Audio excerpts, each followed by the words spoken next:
When you think about everything we've just uncovered, the signs, the struggles, the gifts, you might start to see a pattern. There's a design here, and that design points to something profound. Your childhood wasn't random.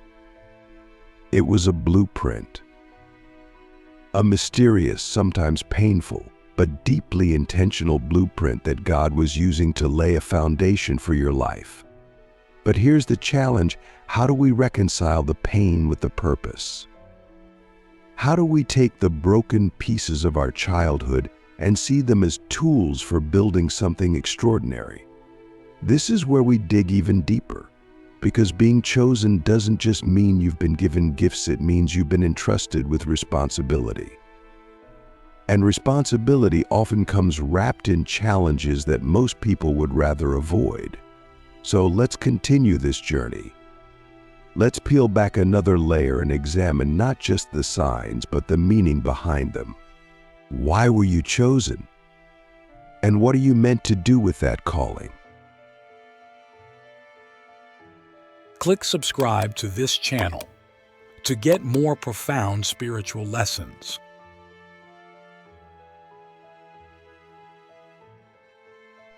Let me ask you something. Have you ever felt like your life has been a series of contradictions?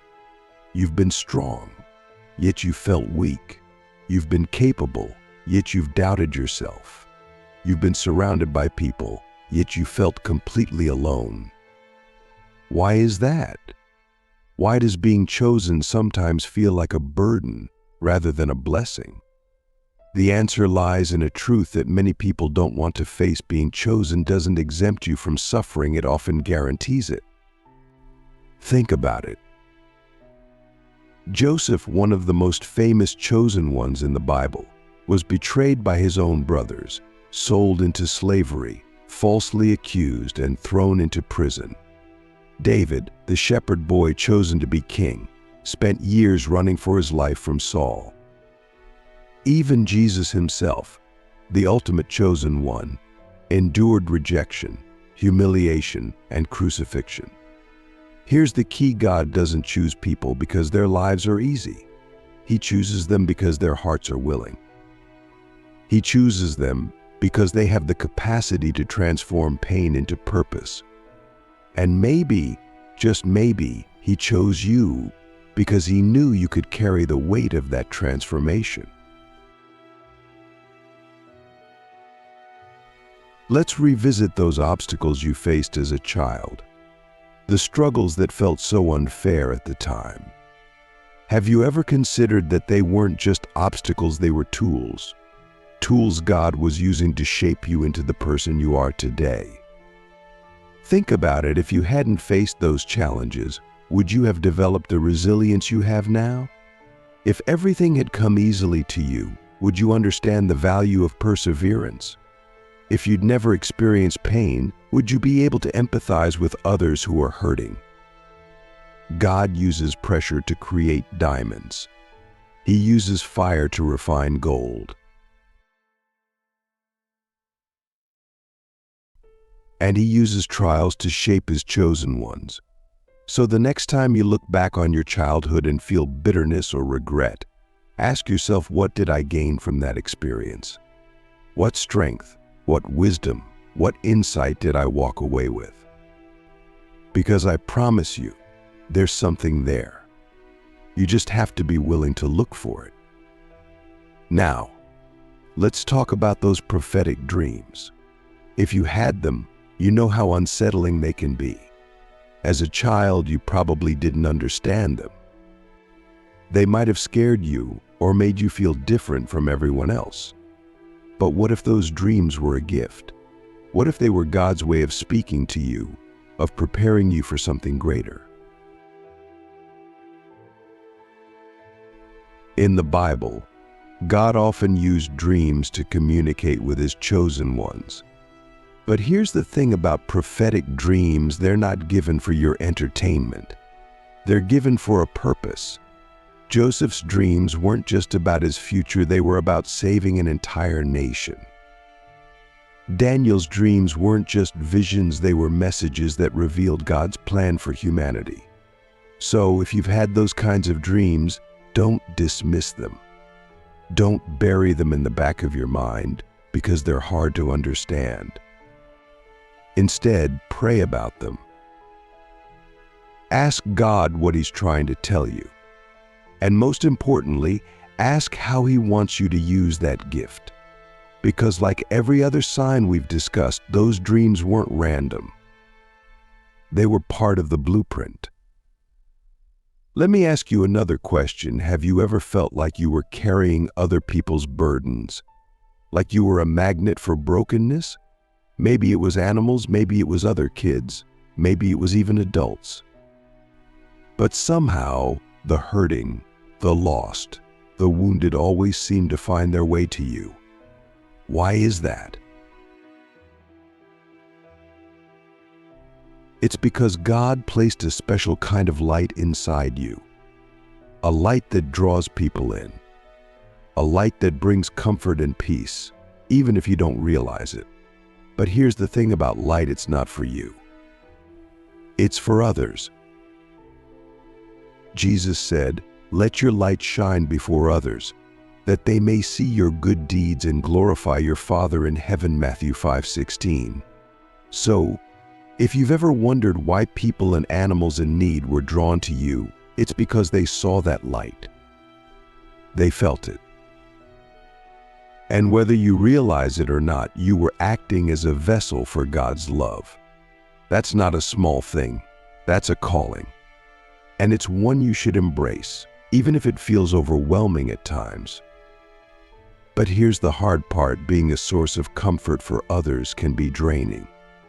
It can leave you feeling empty, like you're constantly giving and never receiving.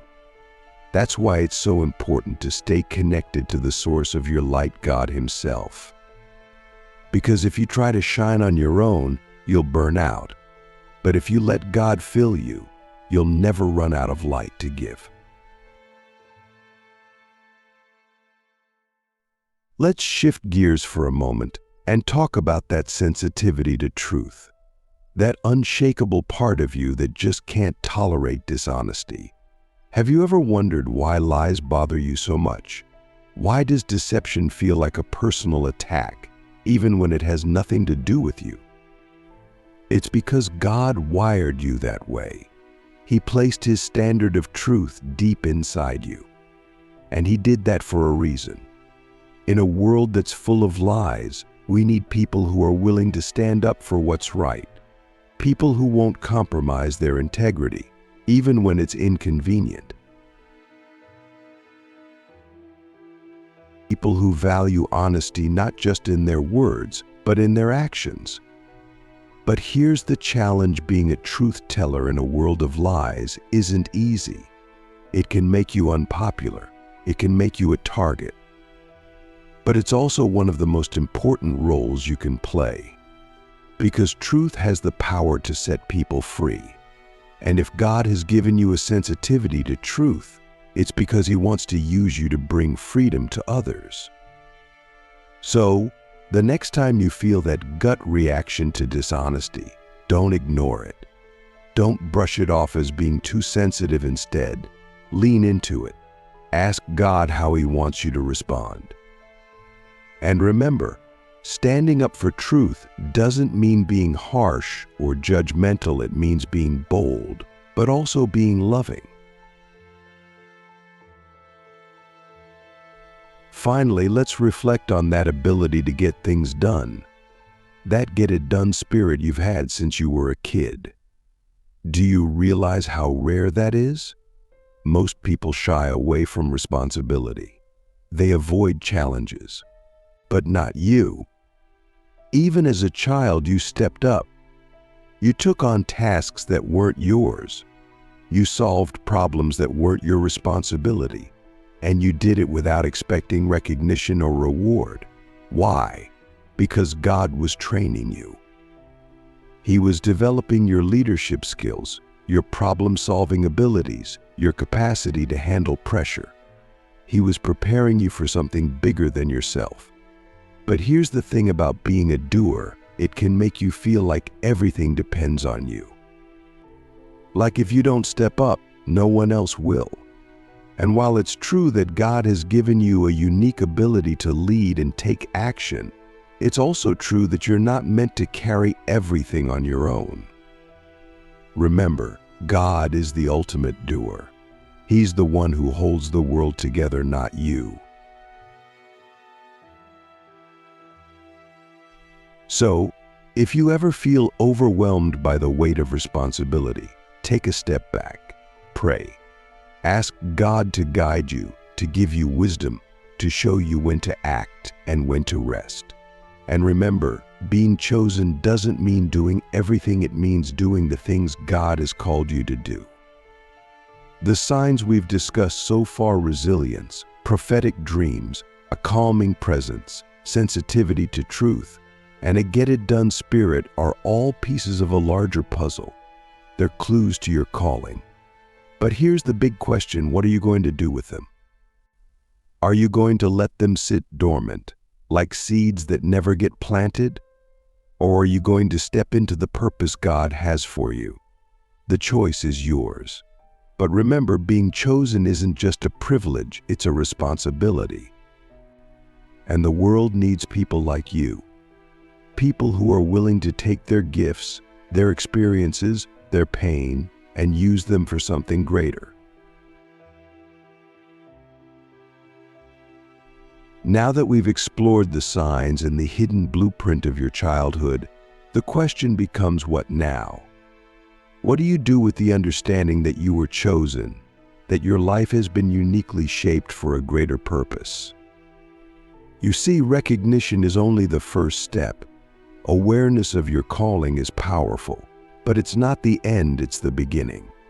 The real transformation happens when you step into that calling, when you begin to live boldly as the person God has been shaping you to be all along. But let's be honest, stepping into your purpose isn't easy. It requires courage, it requires faith, and it requires a willingness to let go of the past, your doubts, your fears, your insecurities, and embrace the future God has planned for you. So, let's unpack what it really means to live as a chosen one. Let's talk about the steps you need to take, the mindset you need to cultivate, and the obstacles you'll need to overcome. Let me ask you something: what's stopping you? What's holding you back from fully embracing your purpose? Is it fear? Doubt? The feeling that you're not good enough? If we're being real, most of us struggle with these feelings.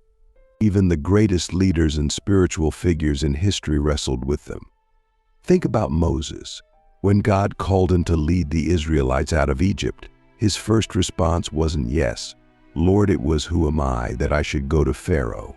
Exodus 3:11. He doubted himself. He doubted his abilities. He even tried to argue with God, saying, please send someone else. Exodus 4:13. But here's the thing: God didn't choose Moses because he was perfect. He chose him because he was willing. And that's what God asks of you: not perfection, but willingness. So, if fear or doubt is holding you back, I want you to hear this: God's calling on your life isn't dependent on your strength, it's dependent on His. 2 Corinthians 12:9 says, my grace is sufficient for you, for my power is made perfect in weakness. That means your flaws, your insecurities, your shortcomings, they don't disqualify you. In fact, they qualify you. Because when you're weak, God's strength shines through you even more. Now let's talk about the mindset you need to cultivate as a chosen one. One of the most important shifts you can make is moving from a mindset of scarcity to a mindset of abundance. What do I mean by that? A scarcity mindset says, I'm not enough. I don't have enough. I can't do enough. It's rooted in fear and lack. But an abundance mindset says, God is enough.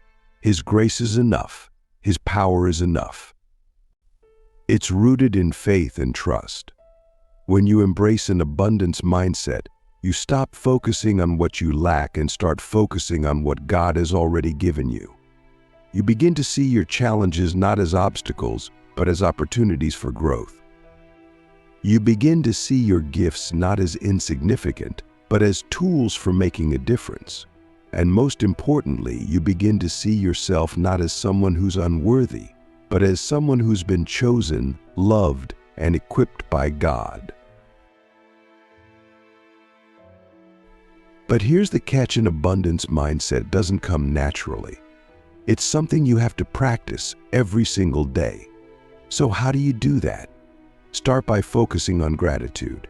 Take time each day to thank God for what you have, for your gifts, your experiences, your opportunities. Gratitude shifts your perspective. It helps you see the abundance in your life, even when things feel hard. Another way to cultivate an abundance mindset is by surrounding yourself with people who uplift and encourage you. The people you spend time with have a huge impact on your mindset. If you're constantly around negativity, it's going to be hard to stay positive. But if you're surrounded by people who believe in you, who remind you of God's promises, who push you to be your best, you'll find it much easier to embrace your calling. Let me ask you another question. What's your next step? If you truly believe that God has been shaping you for a purpose, what's the first thing you need to do to step into that purpose? Maybe it's something small, like committing to daily prayer or journaling about your dreams and goals. Or maybe it's something bigger, like volunteering in your community, starting a new project, or pursuing a passion you've been putting off. Whatever it is, don't wait. Don't get stuck in the trap of overthinking, of waiting for the perfect moment. Because the truth is, the perfect moment doesn't exist. Ecclesiastes 11:4 says, "Whoever watches the wind will not plant, whoever looks at the clouds will not reap." In other words, if you're always waiting for the conditions to be just right, you'll never take action. Start where you are, with what you have. Trust that God will guide you as you move forward. And here's the beautiful thing: when you take that first step, God meets you there. He doesn't expect you to have it all figured out. He just expects you to trust Him enough to take a step of faith. Remember, Peter didn't walk on water because he had a plan. He walked on water because he trusted Jesus enough to step out of the boat. But let's be real, stepping into your purpose isn't always going to be easy. In fact, it's often going to be hard. There will be moments when you doubt yourself, when you feel overwhelmed, when you wonder if you're really cut out for this. And in those moments, you'll be tempted to give up, to go back to what's comfortable, to settle for a life that's less than what God has called you to.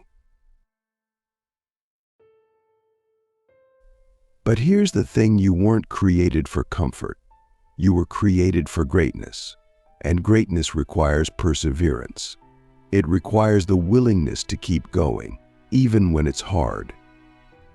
Galatians 6:9 says, "Let us not grow weary in doing good, for at the proper time we will reap a harvest if we do not give up." That's a promise. If you stay faithful, if you keep pushing forward, if you don't give up, you will see the fruit of your efforts. You will fulfill the purpose God has for your life. Let's talk about obstacles for a moment.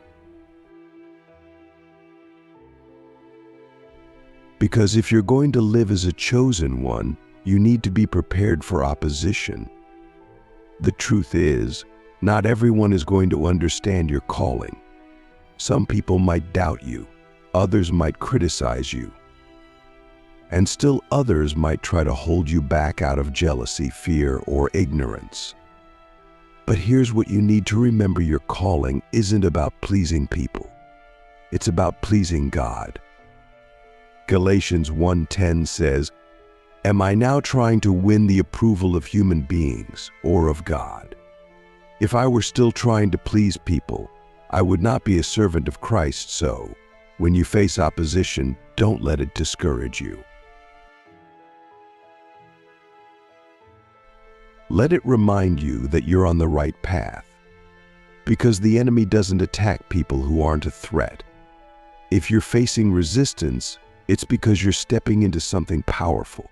You've made it this far, and that's no small thing. If you're still here, still listening, still reflecting, it means something deep inside you resonates with this truth: you were chosen for a reason. Not randomly, not accidentally, but with purpose. And now, as we close this journey together, I want us to take everything we've uncovered, the signs, the struggles, the gifts, and the calling, and bring it all to a place of action, of transformation. Because here's the ultimate truth: being chosen isn't just about who you are, it's about what you do with who you are. Let me ask you the most important question yet: how will you choose to live as the chosen one? What will you do to honor the gifts God has placed in you and the life He's entrusted to you? Because being chosen isn't about waiting for the perfect opportunity to arrive, it's about becoming the person who creates opportunities, who steps out in faith, who trusts God enough to live boldly, even when the path ahead isn't clear.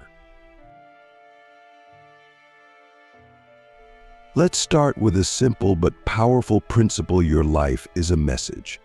Whether you realize it or not, the way you live speaks volumes. It tells the world what you believe, what you value, and who you serve. So if you've been chosen, your life isn't just about you anymore. It's about reflecting the light of God to the people around you.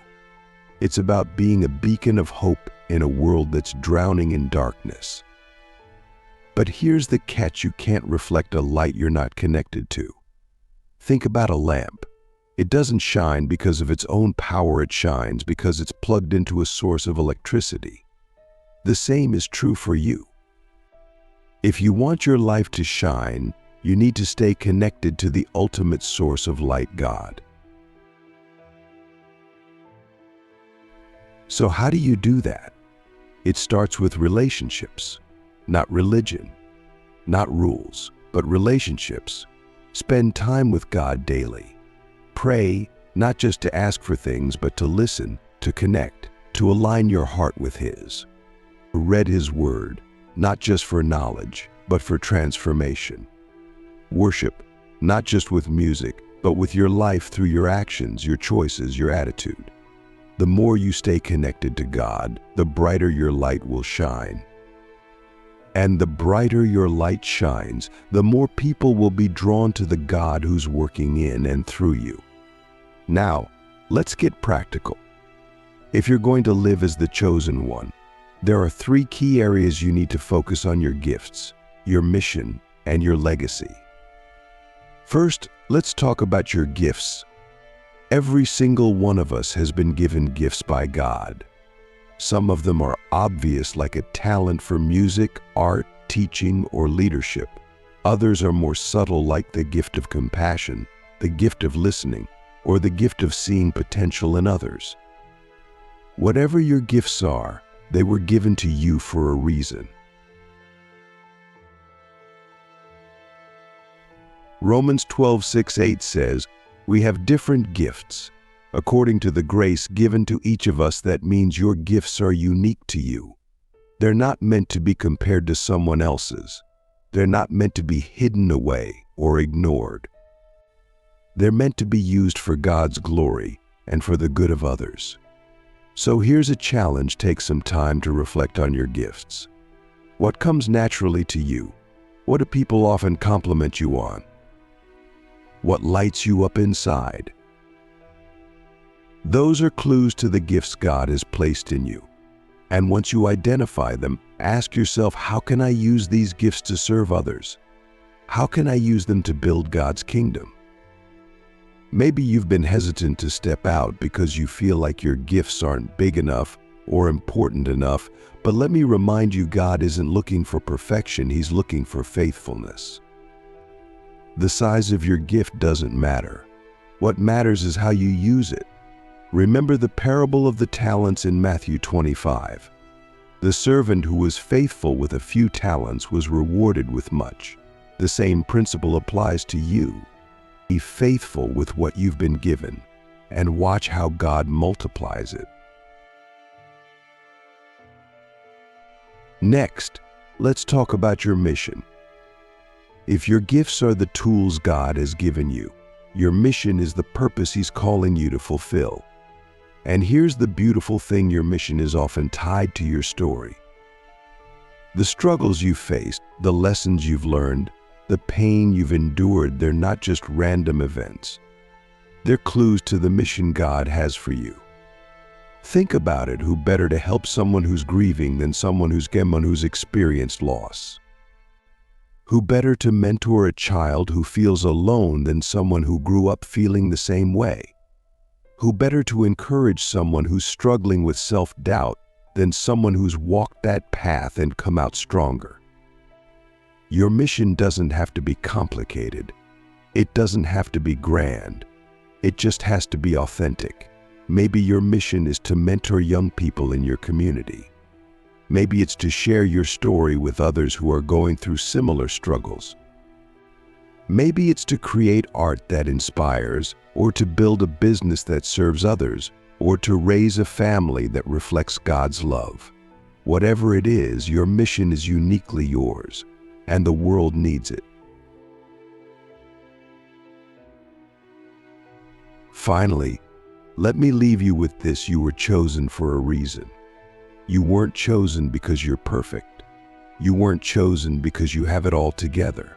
You were chosen because God sees something in you that you might not even see in yourself. He sees your potential. He sees your heart. He sees the person you're becoming. So don't let fear hold you back. Don't let doubt keep you stuck. Don't let the pain of your past define you. Instead, step boldly into your future. Embrace your gifts. Use them to make a difference. And remember, you're not doing this alone. God is with you every step of the way. You were chosen. You were set apart. And the world is waiting for you to rise into the person God created you to be. So what are you waiting for? The time is now. Step into your calling. Live boldly. And let your life be a testament to the greatness of the God who chose you. Amen.